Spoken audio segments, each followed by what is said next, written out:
ako perpekto, pero kaya kong makontento sa taong kayang humawak ng pangako, papahalagahan at iingatan ang pagmamahal ko.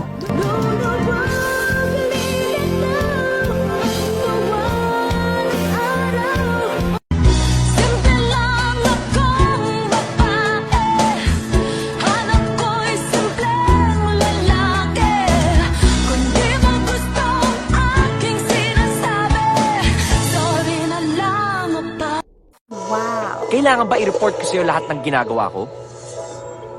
Ay, sorry, Jed. Ayan, guys. Kasi ako lang naman ang asawa mo. Ready to At eat saka nanay ako ng na. anak mo. Napaparami na naman ang Sorry! ating rice. Kung nagtatanong ako ng mga bagay-bagay sa buhay mo! Yummy, yummy. Tulingan na pranito.